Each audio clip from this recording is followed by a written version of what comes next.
Right.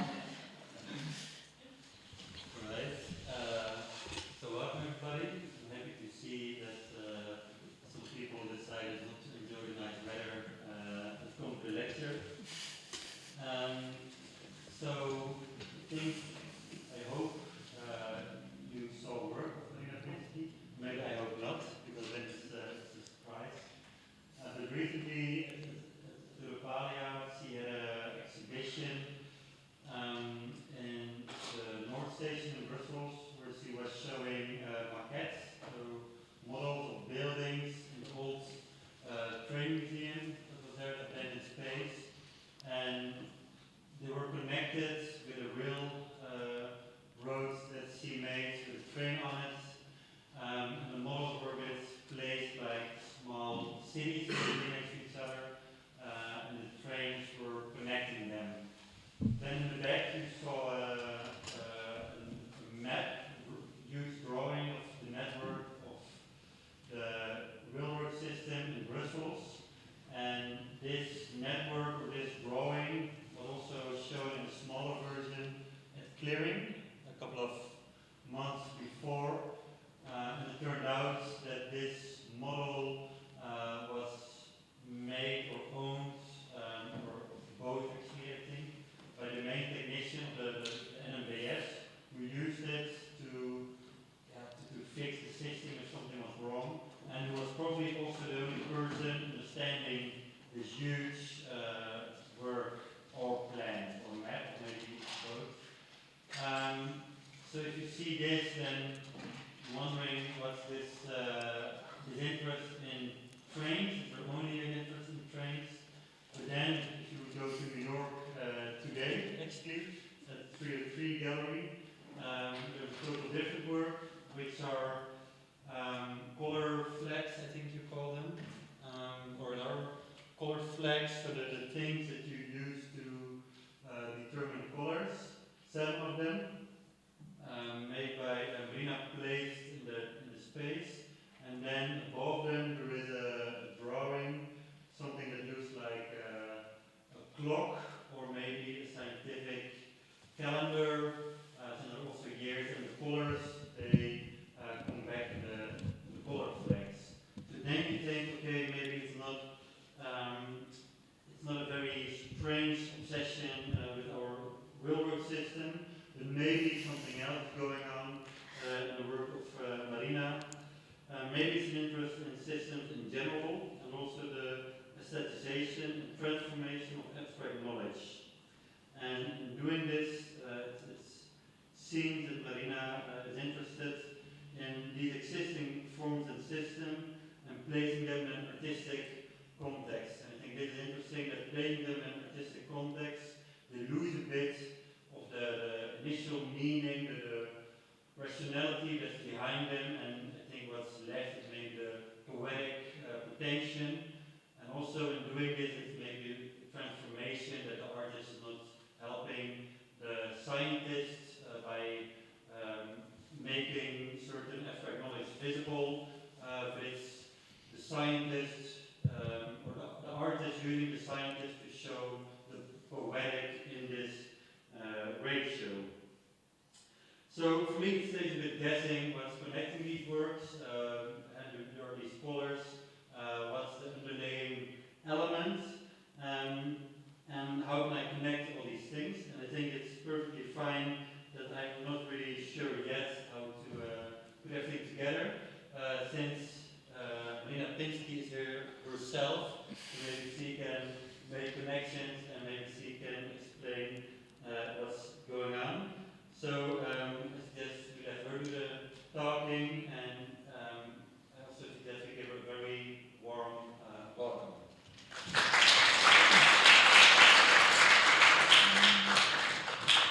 Thank you, everybody, for coming and listening to this lecture. So today I'm just going to talk about the last few exhibitions that I've done. I guess when I was putting the lecture together, they ended up being the shows since the beginning of the pandemic, but that's just, I think, a probably for most of us natural beginning end date of things. So that's just kind of how it happened. So the first show that I'm gonna show pictures of is up right now in New York. It opened like a couple of weeks ago on the 5th. And yeah, it's made up of a few works that I actually, yeah, some of which I showed in another exhibition that I'm gonna show after this one. And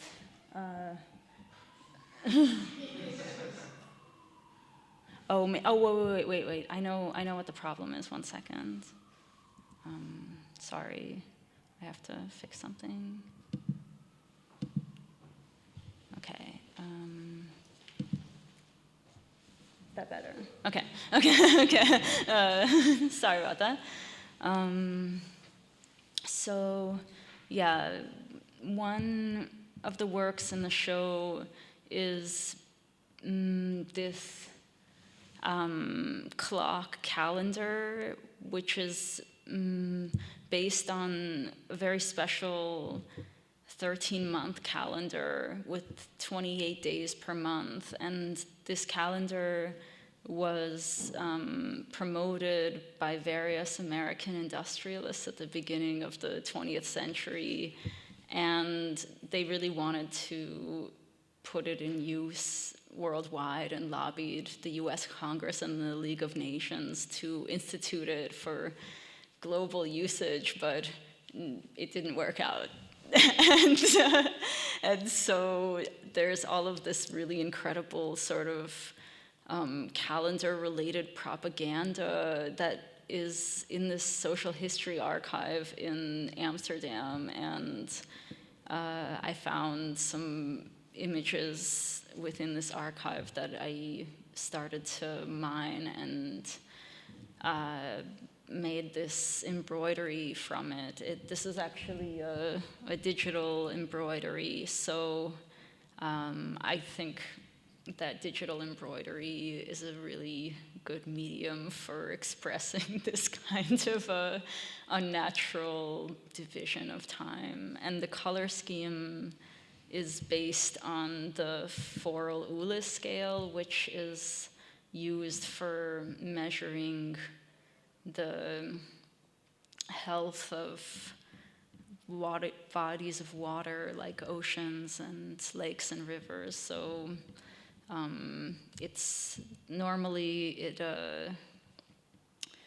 it comes in these dyed vials, which I think number 1 would be the sort of healthiest water, and 21 would be the worst one. And I found some scientific papers where various scientists had kind of tried to make this chart more accessible for people to use. So they converted it to like photo filters that are more widely accessible than this chart. And so I made an artwork that was using these photo filters and then as like a guide for me to paint them. And then I painted this color chart on glass. And then I continued the series making these other paintings on glass where they're based on other chemical testing kits for finding the parts per million of various contaminants in water. So this one is a sulfide comparison chart, a bromine comparison. Yeah, you get the idea. And yeah, so in the room they're arranged like in CMY on one side of the room and RGB on the other side of the room.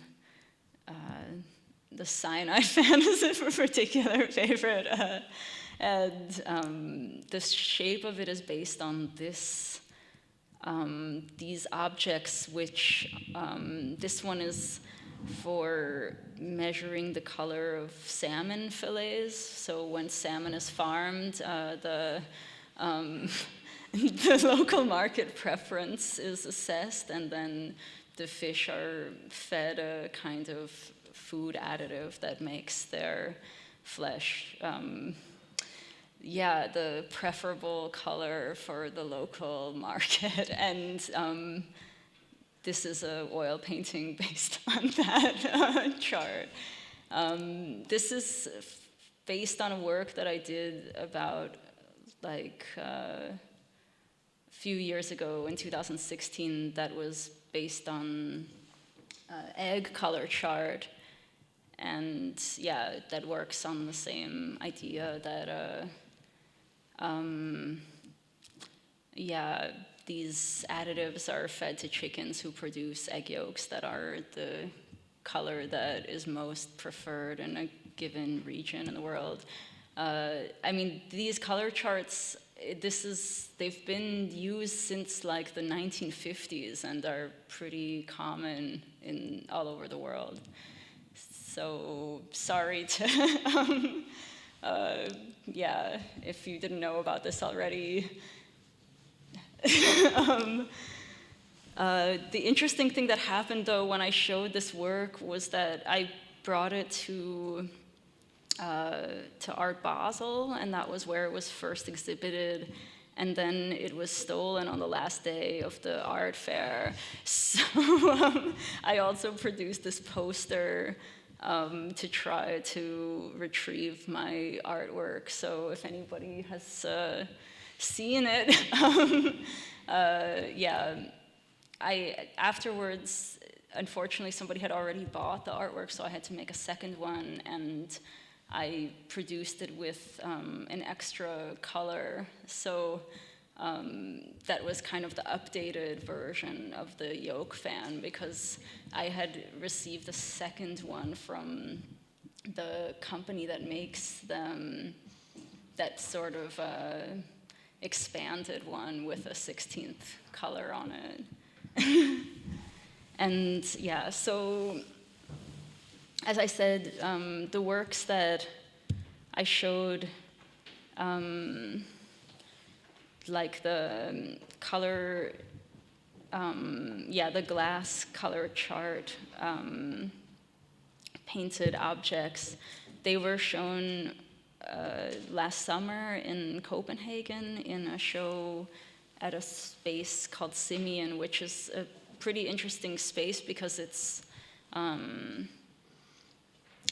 in a former like bike parking garage. So like it's in Copenhagen there was a new district built that was on what used to be a nature preserve, but then I think the nature preserve belonged to the royal family, and then they sold the land lease, and then it's been like really built very quickly on the whole area, and there was this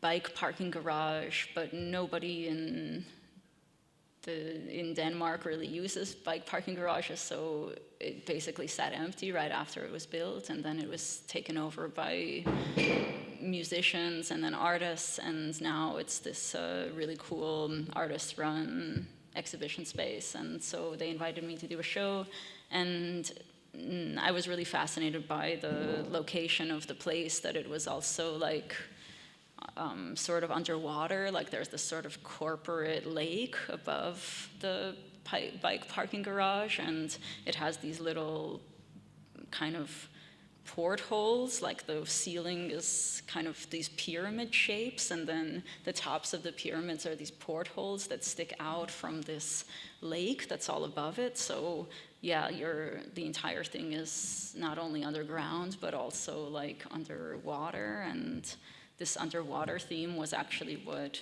drove the making of a lot of the work. And I had made some work some years before that was, interested in the underwater world. And so as I was like, in lockdown in Berlin, I basically made most of these works during that time period. And and then also, in addition to these, there was work that was also based on the calendar that I mentioned before, where it was 1 year's calendar that was taken from like internal documents from Kodak, where it was 1 year, the year 1930, that was converted into 13 months, and it was from like a document that was, from Kodak itself. And Kodak used this 13-month calendar internally until like the 1980s or something like that, or 1990s. And somehow the company just kept their own time until I think the company itself more or less became obsolete, basically. So, this was another work based on this calendar. The 13th month was called Sol, as you can see in the top right-hand corner. And there was also this year day, which would be the only day off.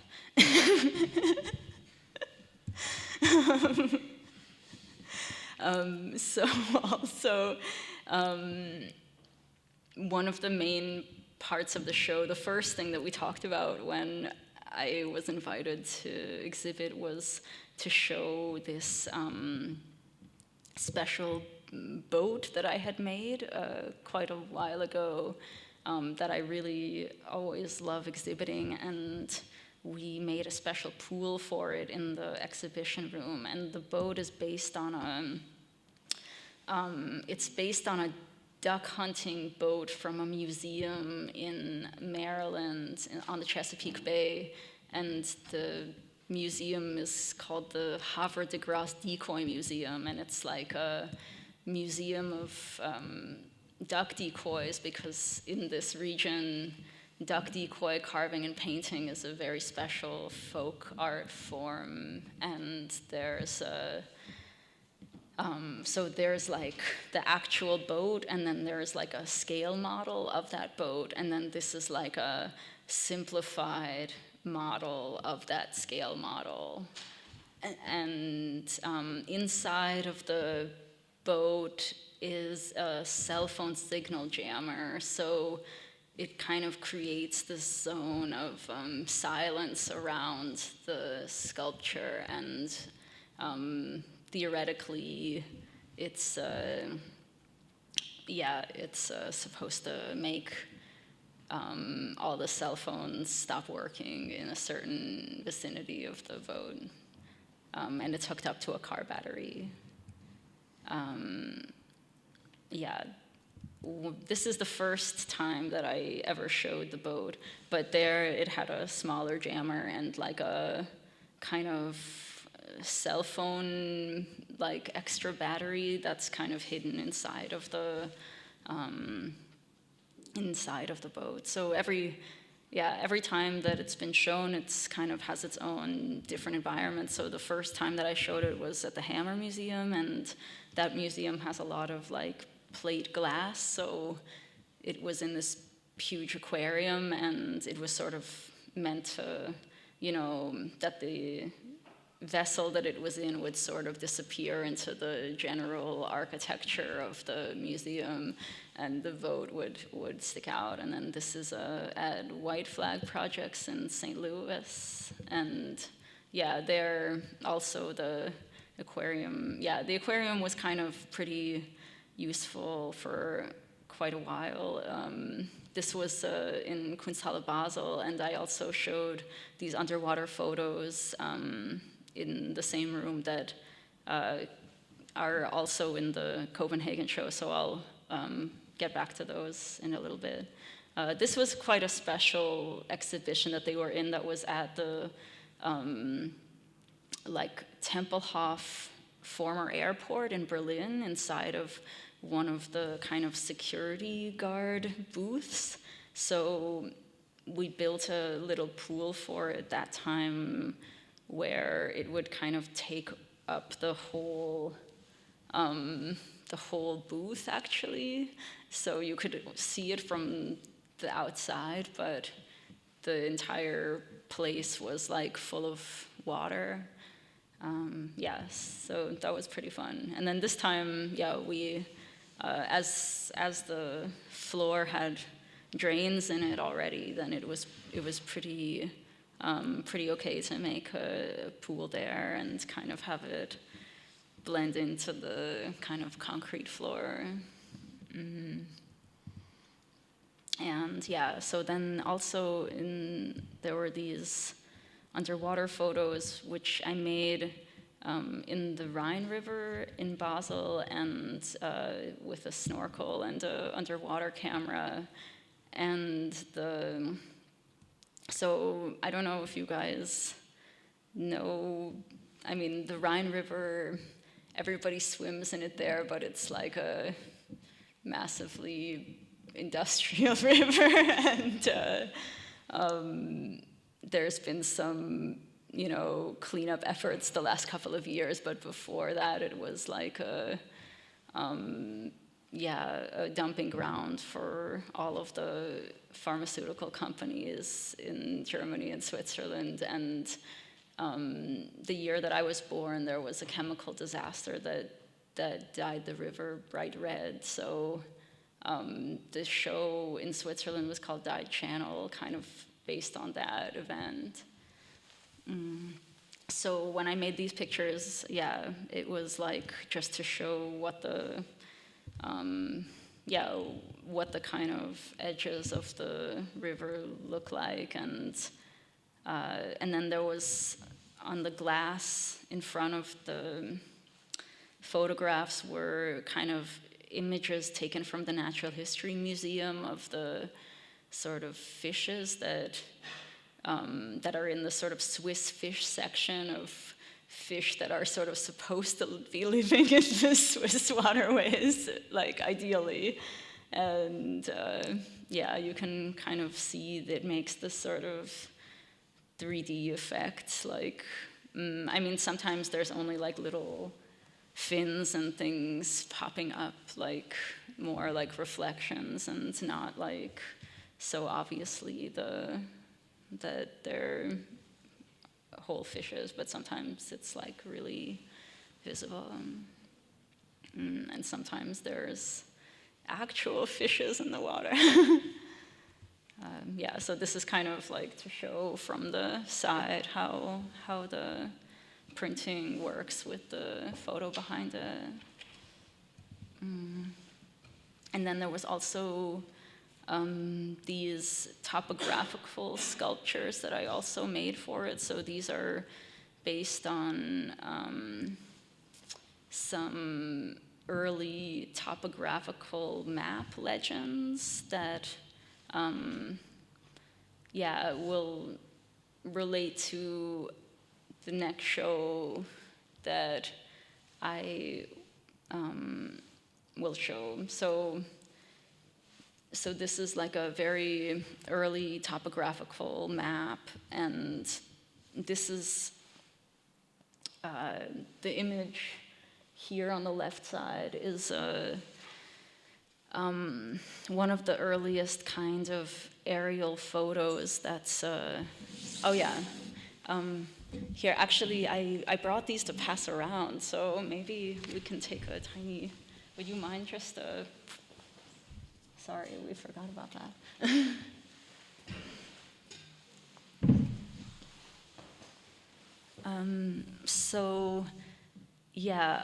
I studied photography, actually, and when when I was studying photo, there was this special effect called the Scheimpflug effect, and I always wondered back then who it was named after or what it was. It's basically like this kind of perspective correction effect. So when you have something in the foreground and something in the background, if you tilt the front part of the camera forward, then it would kind of appear to be in focus all the way, but it's like a optical illusion. And yeah, for a long time I never really knew why it was called that, and eventually I found out that it was named after this person who had created this kind of perspective correction camera, the first one in the end of the 19th century for taking aerial photos from hot air balloons. And so I was really curious about this camera, and I wanted to go and see these photos in the original. And I went to the kind of mapping archive of the Austrian government and photographed those maps in real life. And the camera, I couldn't actually see the real camera, but I could see original photos of the camera. So I went to this special archive and re-photographed these photos, and it was really such an interesting place to go because the people who were working in this mapping archive were more passionate about mapping than I had ever met anyone. And one of the people there, he told me that his grandfather had also worked there, and he had gotten all of these lithography stones with maps engraved into them, and had brought them home when he was a child and had paved the whole garden with these map stones. And so as a child, he was like playing on the map stones, and yeah, it was such a really beautiful image. Anyway, so yeah, I photographed these, and then I printed them on these aluminum discs that exhibited at Clearing. This show was like at the very beginning of like the pandemic, so it was like postponed because of the lockdown, and then yeah, I was like working on it there during the first lockdown. And yeah, these are some of the maps. You can see like there, that's like the top, the edge of the basket of the hot air balloon.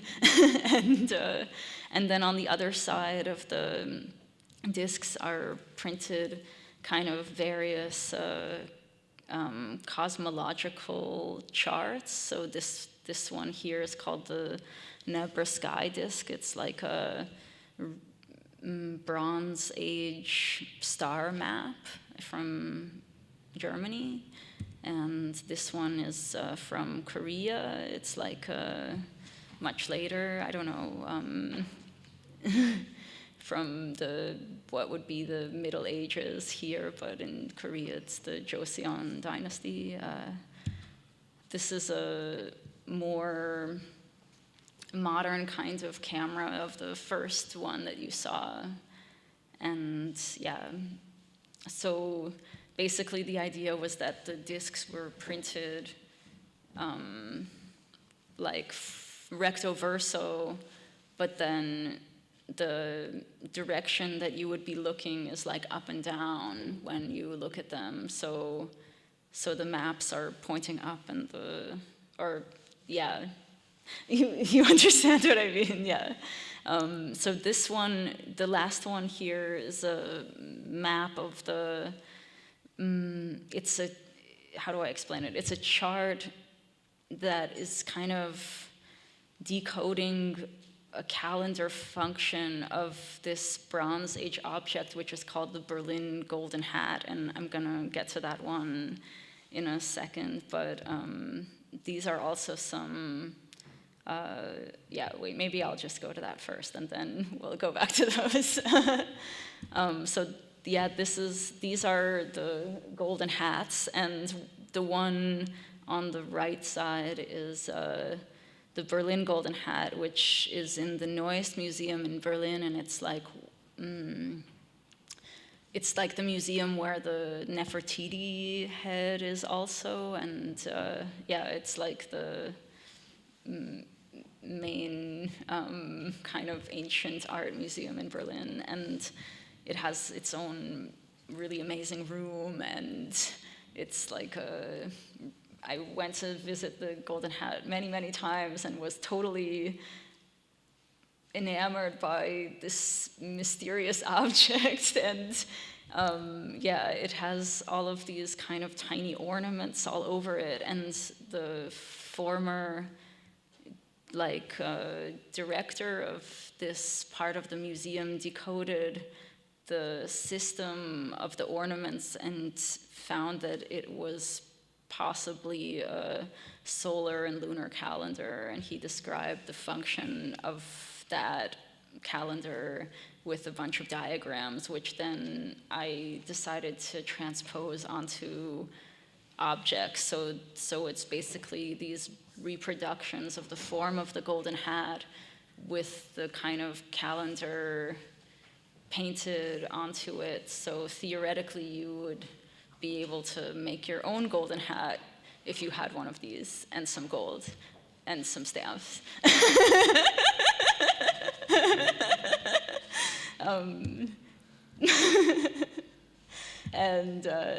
So this is also like kind of explaining from each kind of level of the hat how the arrangement of ornaments is and how it kind of corresponds to the months of the year, so to speak.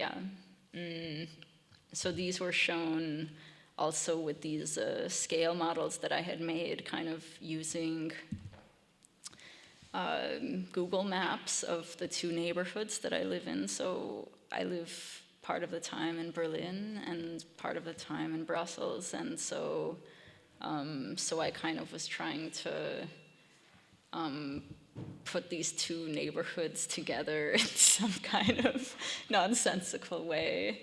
And so these are just like fragments of the two neighborhoods that I hang out in both cities. And there were also these large wall drawing, painting sort of, murals. And one was of this truck, and one was of an apartment building, a diagram of an apartment building in the neighborhood where I live in Berlin. But it doesn't really look like this, and all of the scaling is done in proportion to the wall that it's in. So everything in the image is kind of malleable based on how the room is or the wall is that it would be painted. And the building itself is like an extremely ugly building. And the diagram I think is much nicer than the real one, but it's kind of the neighborhood where I live in Berlin is pretty special because it was built as a kind of architectural exhibition neighborhood, like a prototype. But then there's all of these other buildings that were sort of also built as social housing, but like later in the 80s, where they're not so nice anymore. And this is one of the like later not nice ones where, it's kind of works as a totally flat image, but not as a real architecture. And the truck is from this sort of software that you use to map how a truck would go around a roundabout. And yeah, the diagram comes from there. And so in the room where all of the discs are going in space, like theoretically the truck would be kind of able to circumnavigate these flat images, you know? So it's like, yeah, it doesn't make sense to anybody but me, I think. But maybe somebody can kind of get what I mean about it. Anyway,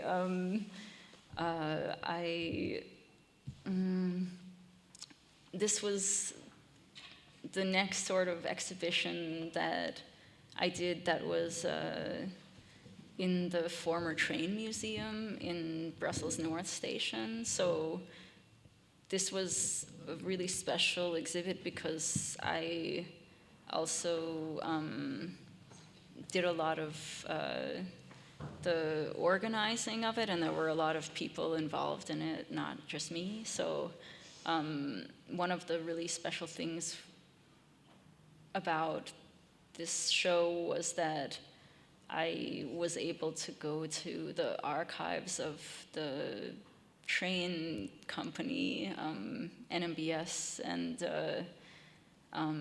look at a lot of really special things that they had, including these old models of stations. So like when this museum closed, a lot of the really, really special things in it just went to like some dusty depots around the country and have not been seen since then. And so it was pretty cool to be able to show some of these really amazing artifacts again. And this one, for example, is really, really beautiful, and it's like a model of the first train station in Brussels, and it's such a strange model that looks sort of like a dollhouse or something. And yeah, this one is a model of where the new train museum is. I don't know if any of you have ever been there, but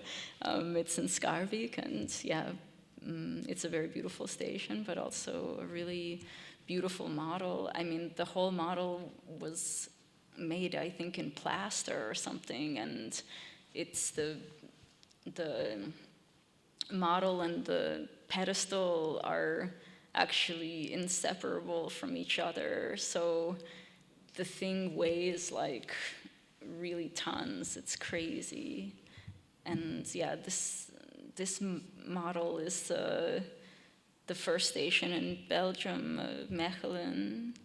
And yeah, there was basically the structure of the show was based around these stations, and then I made a kind of track that went between all of them. And then there was also this really beautiful train that we borrowed. And amazingly, the tracks that this train is standing on, I actually made several years ago, and it's just really a coincidence that they happen to be the same size. And I had a residency in Milan, and I made these sculptures and this kind of track system during that time. And then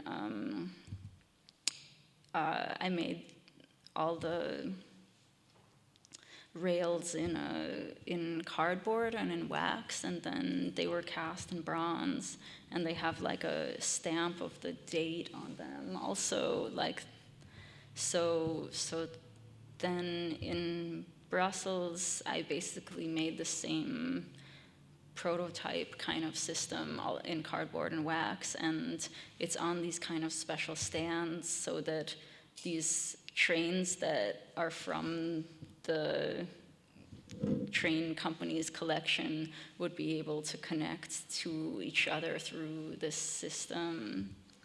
And the system is also based on the Schweberbahn in Wuppertal, which is one of the most strange and special train systems in the world. So these are some pictures that I took in Wuppertal with Henry also there. Yeah, and it was pretty amazing that it actually fit together here in the old museum. And so the idea was like that the train system would pass around various sort of cities, towns, where they would be all sorts of different scale models that were made by architects and artists, and that, friends of mine, but also established architects and different archives also. And so these are quite special, these towers that are in the middle, where they were made by my friend Shireen Sabahi, and she lives in Berlin. And in Berlin, there's like a kind of popular real estate scheme going on where developers will build like an extra story on top of a lot of existing apartment buildings. And Shireen's house was having this kind of construction going on above her apartment because she lives on the top floor. So for like the last, I don't know, year or something, the whole floor above her house has just been this construction site, and it was sort of driving her crazy, I think. And she started to make all these artworks on this topic. And one of the things was to commission artists to make these roof extensions on sort of ideal scale model types of buildings that she made. So this one is by Camilla Steinem, and the model is by Shireen, and this one is Sedana Fief and Shireen, And also we borrowed a lot of historical scale models, like from SIVA, that's like the Architecture Archive in Brussels, and from the VAI, that's the Flemish Architecture Archive. So this one is a pretty cool one. It's by Egon Eiermann, and this is the German pavilion from the 58 Expo in Brussels, which was quite a important architectural, historical event, and it's what the Atomium was built for example. So I was really happy that we could borrow a few really beautiful models from that expo. And they're also mixed together with models that are made by architecture students. So the model in the front here is by Dan van Brabant, who's a student at St. Lucas, and behind is Vincent Neutz, who's also a student there. And a lot of them really interesting models came from friends, but then they're also mixed together with like these, various historical models. And then in the background is also this very large wall painting that we made that was based on the electrical system of Brussels. So this is only like a really small fragment of the entire plan, but it's basically like where you would kind of be standing in the system. So these like rectangles here are the platforms in the North Station, and then everything like where it kind of narrows out on the side there, on the left side is where everything goes into the tunnel to get into Central Station, and then out towards Midi. And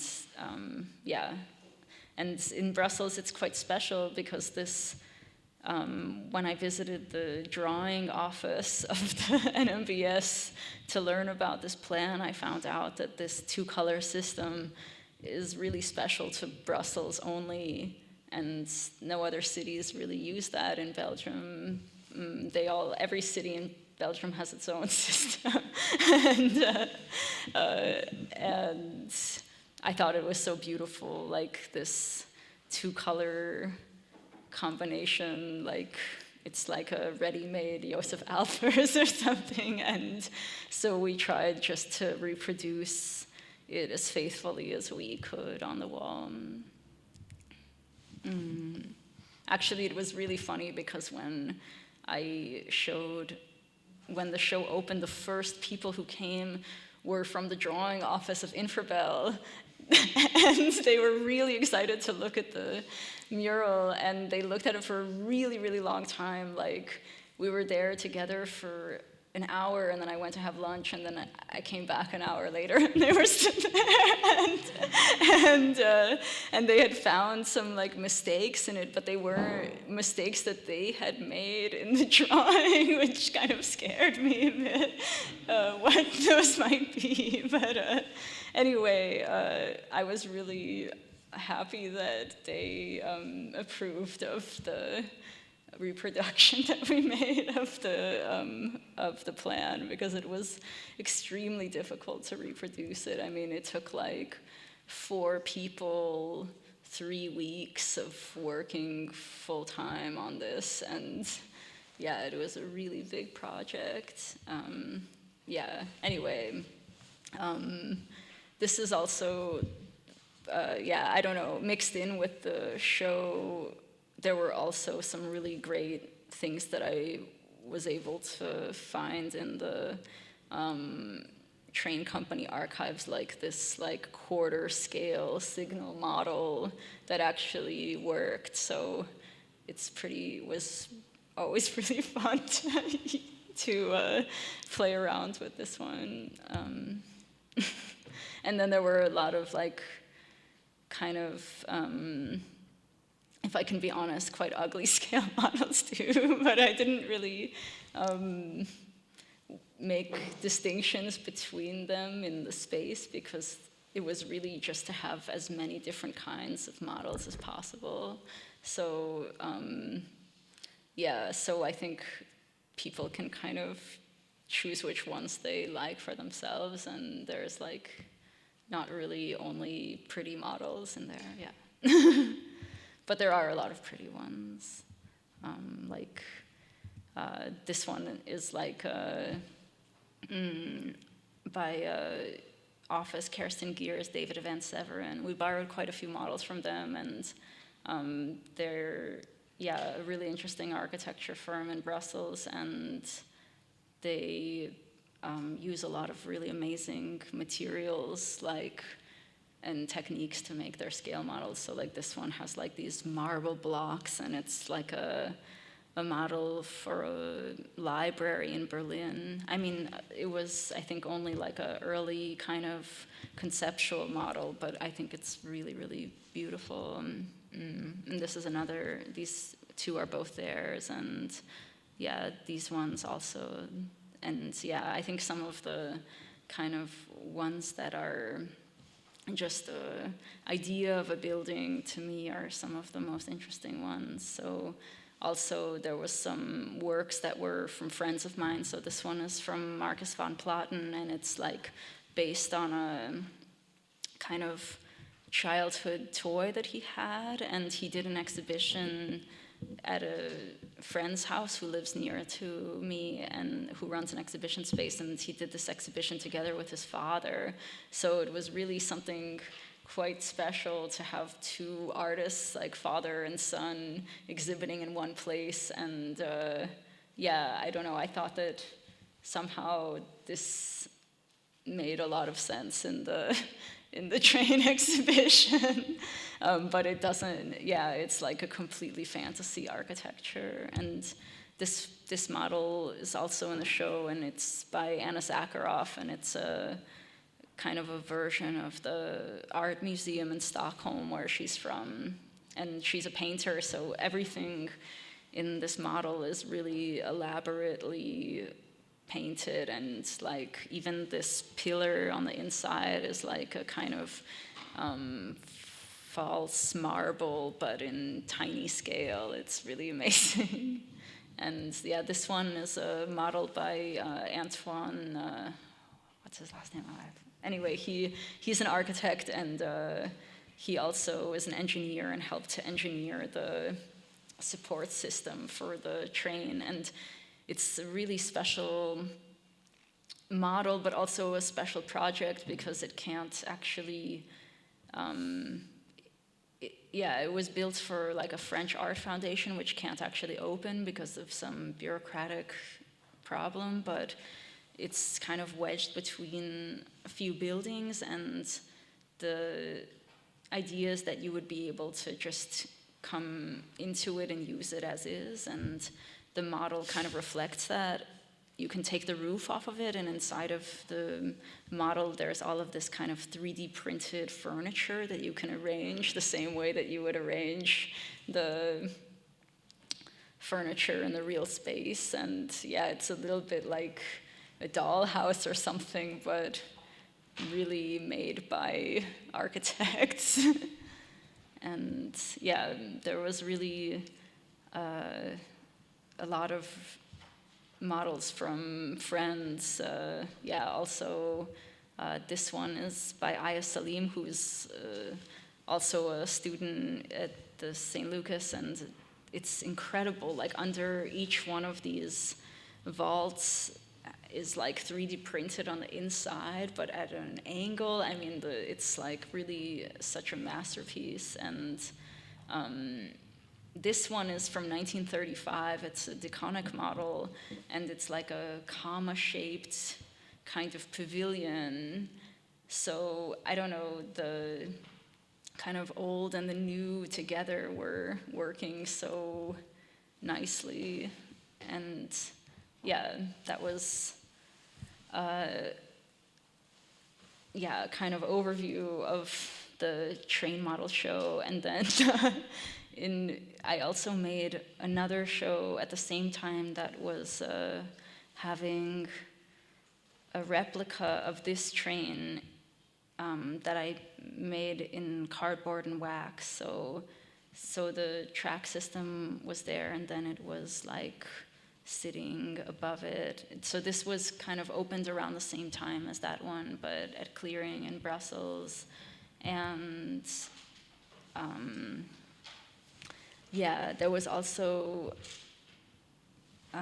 some details of the train. The B is upside down because it was like that on the model that we borrowed from the NMBS, and I really loved this mistake so much that I wanted to keep it in my replica. Also in the exhibit was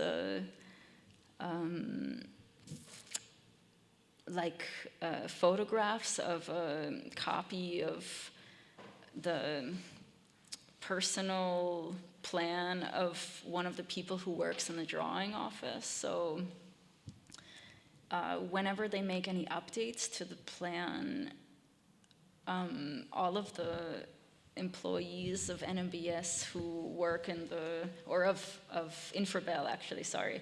So all of the employees of Infrabel get these kind of like stickers that they have to cut out and paste on their own copies of their maps at home that they work with. And so Ruben, who's been working there for, I don't know, like more than 10 years, maybe 15 years, every time that it's updated, he's pasting a new sticker onto his plan. And so whenever I don't know, you can kind of see some dotted lines and some little writing, and that's where he's like pasted additions. So the actual plan of his, it really looks like a pop-up book or something. There's like so many different layers on it, and it's such a beautiful object, and he loaned it to me, and I rephotographed it in its entirety for this show. So yeah, you can also see, this one especially, like all of these little bits that are popping up are all kind of corrections on the plan. And this is his extremely tiny handwriting with all of the updates of it. So yeah, that's the end of the slideshow.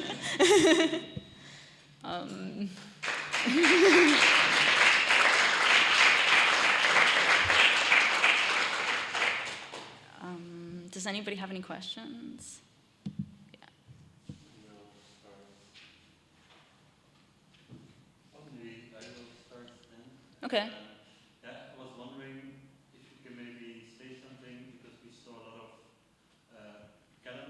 Yeah. like also the golden hat, which is Yeah. the calendar, Yeah. the 30-month calendar. Yeah. But maybe you can like point out what's exactly your interest in these calendars. I mean, I used to be, or I guess I've always been really interested in time as a subject, and when I was a student, I think that was probably the main thing that made me interested in photography, and I studied photography, and I also studied some philosophy, and philosophy of time was always a really interesting subject to me. And then now, recently, I guess I'm more interested in the divisions of time that people make practically and how arbitrary a lot of these things are, you know. And I think in real life, it's really something that you kind of in life have to think about. I don't know how strange and silly it is the way that people divide time, and so I think a lot of the works are kind of pointing to that, really. Yeah, it's much about the absurdity of these schedules. Yeah, yeah, I think so. Yeah. Maybe another question I had was, like you also pointed out that you went to Austria or Australia for this archive. Oh yeah. And I was wondering, because it's like somehow the image that you create, they Yeah. look a bit abstract in a way. Yeah. But then, like also now when you're talking about it, you're talking about the research that you're doing. Yeah. The train system, there's so much research Yeah. behind it. I was wondering if maybe you can say something about this research, like how is this going? Because in the end, what we see is this Yeah. realistic image. Maybe. I know. I think when I was trying to put the presentation together, I was thinking about that, like how to kind of show some of the research process, but then you would just like see all these emails between me and various bureaucrats, and it's really boring. So I didn't really, like, I don't think you really want to. That's not as nice as the like shiny picture at the end. I think it's very interesting. Also that you Yeah. decide also in your practice to not include the whole research, like it's not really a presentation of a project. It's just you do this research and then you make it work. Yeah. I think it can be quite interesting to learn more about. Yeah, that's the way true. of working. Yeah. I mean, I think, yeah, for me it's really interesting, but I guess like yeah, it's really hard to visualize it so much, and I don't really consider myself like a research-based artist, even if I do so much detective work to arrive at the artwork, you know. I mean, I think it's, I want people to be able to enjoy the artwork, no matter whether they know what went into it necessarily. I don't know, like, I think people enjoy watching skiing, but they don't enjoy watching people walk up the mountain, you know? Yeah. I was wondering if you maybe feel like now talking about some examples or like how a project will develop, like Yeah. what are the things you're working on now, for example. Oh, yeah. Well, I think, like, maybe this one is a good example because, like, I mean, the way that I found the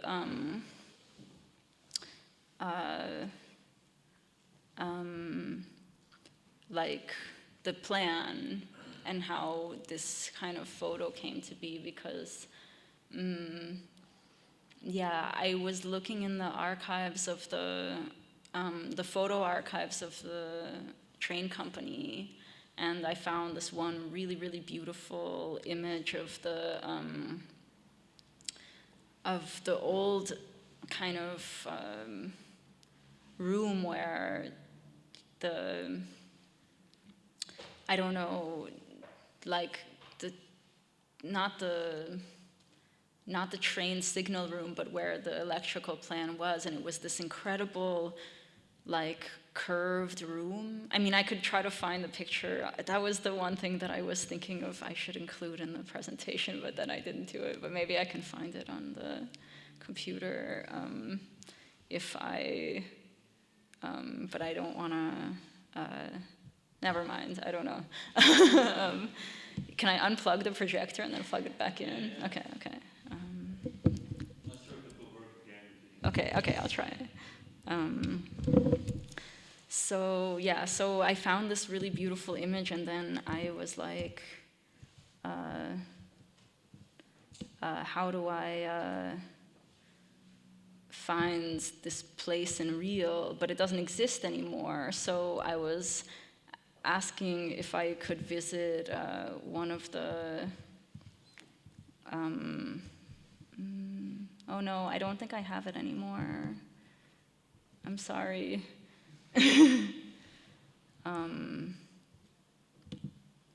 No, okay, anyway, it's gotta be on a hard drive somewhere.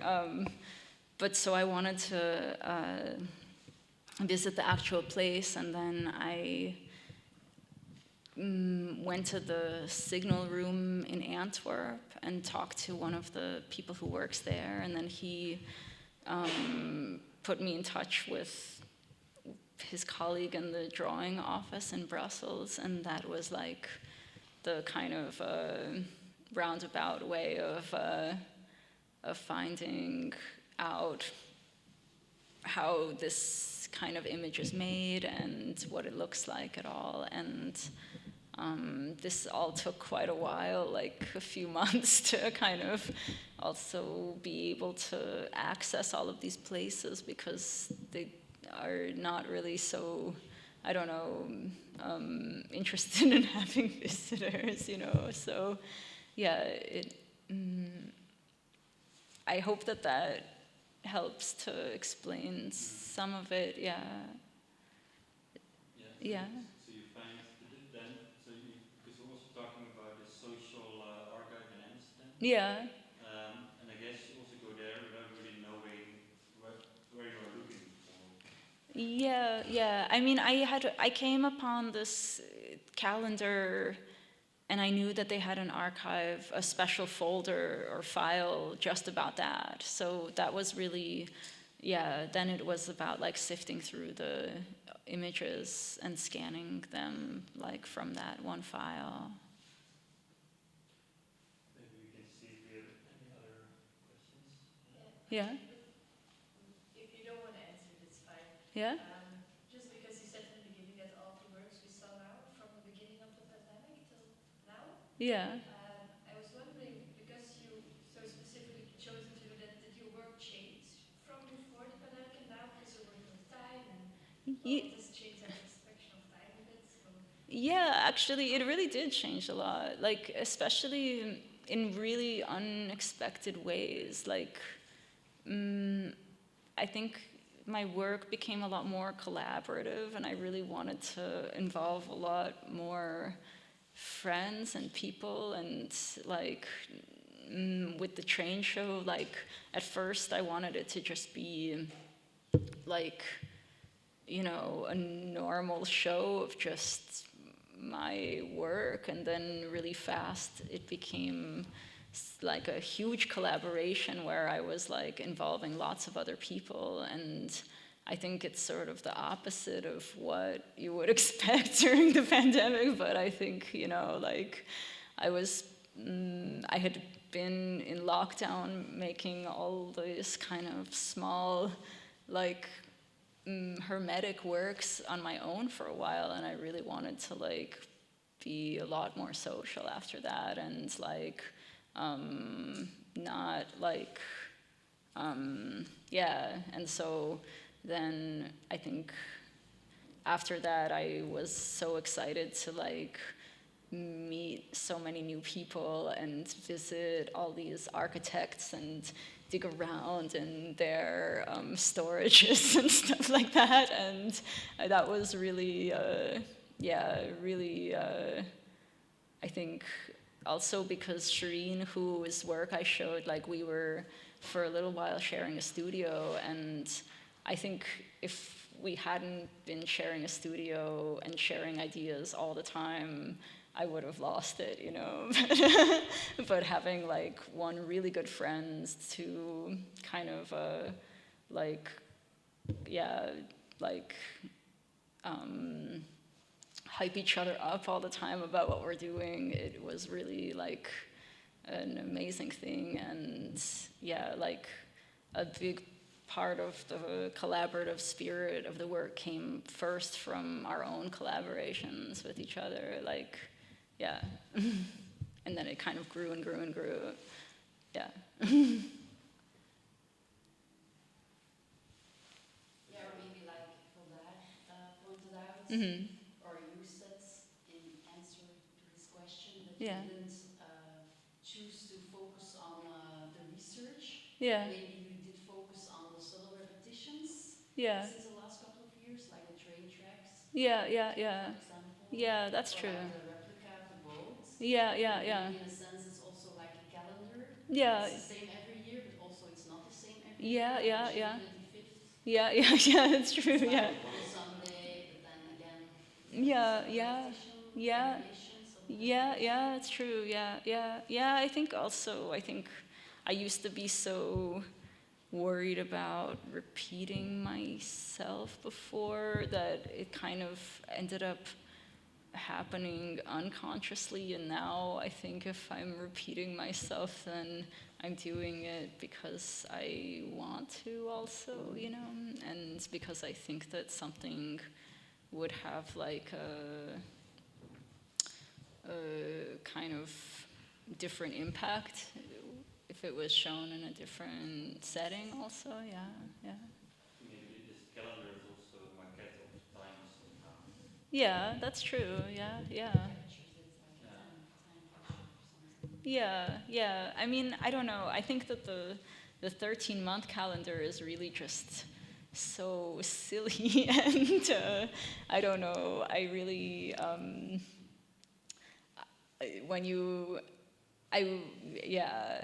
I just think it's such a funny idea, and I kind of have worked with it quite a few times in the last couple of years, and I probably will do more with this subject. But I have to say that it's really these calendar works to me are also really connected with the medium of digital embroidery, like I said before, because also like embroidery by hand was traditionally like a way of occupying women's time, and I think that the digital embroidery is a very just really complicated technique in its meaning that I still also haven't really fully figured out yet. And I'm trying to kind of understand the meaning of it in different ways and its relationship to mechanized time and I don't know, so-called scientific management, but this is like a whole other conversation. Yeah.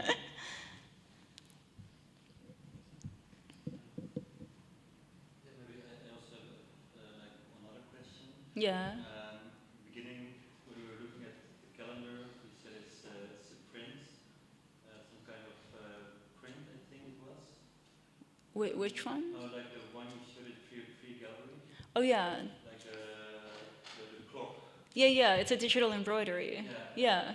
But then you also work with photography, so Yeah. you decide to make a photographic reproduction, and then in the Pali exhibition you made this mural.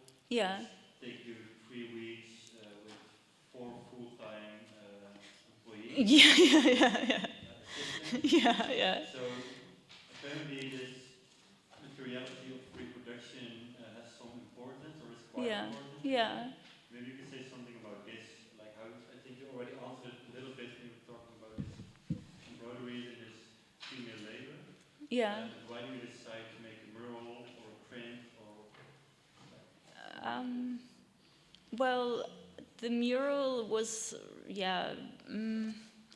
really, I guess the reasons that I started making murals is like to have a backdrop to everything, you know what I mean? So that like the way that, in a photo you would always need to be aware of what the background is, you know? And so, I think it's also something really interesting to kind of take a diagram and then, which is meant to be no scale, and then give it a scale in a real space, and suddenly it becomes like a portal or something, you know, or it becomes a landscape, like in, I don't know, in the Vatican, there's like these really beautiful rooms that have like maps that are painted all on the walls, and I think maybe seeing those made quite an impression on me once. I don't know. It's really, I think these kind of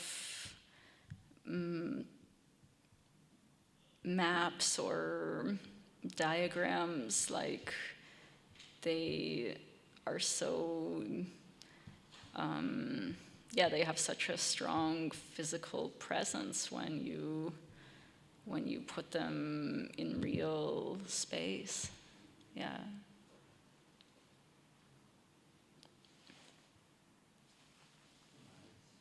But then, like, maybe to elaborate on that, because it's, you could also decide to make photographic reproduction and make a huge print on the wall. Yeah. Then you decide to it has to be a drawing. Oh yeah.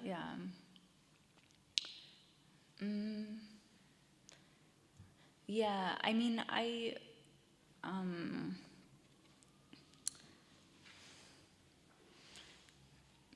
think, no, that's interesting, yeah. I think Yeah. it's beautiful. I mean, Yeah. I saw the work, and from a distance it looks indeed like a print. Also, Yeah. because first I saw the show at clearing, Yeah. which is clearly a print. Yeah. So I think also people who saw the show there and who would come to the Palia afterwards, Yeah. they probably first had the idea it's some kind of print. Yeah. And then from close by you see really the labor in there. Yeah. Which of course also changes the meaning, Yeah. I think. Yeah. I'm wondering, maybe it's very logic to do it, but then if you work on it for 4 or maybe 3 weeks with 4 people, Yeah. it seems less logic somehow. Well, yeah, I mean, I have to say that it's like really enjoyable also to make murals with a group of people. Like, it's really, it's a lot of work, but it's also a lot more fun than making a print, and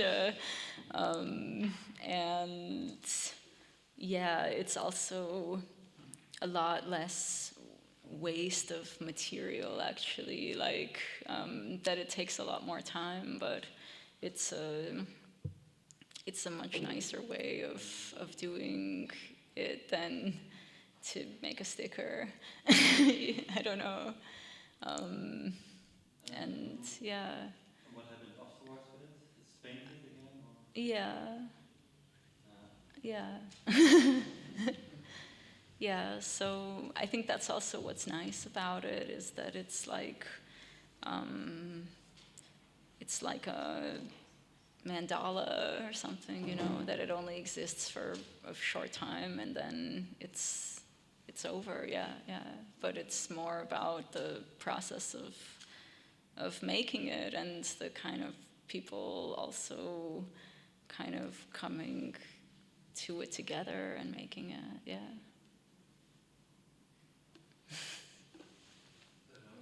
Anyone has a maybe then we can go to the bar. Okay. Yeah. And maybe the books, they will end up in the library. Yeah. So it's very generous, I would say. So thank you very much. So people who want to see them again, they can go to the library. Let's say beginning of next week. They will be there. Thank you very much, Marina. Oh, thank you.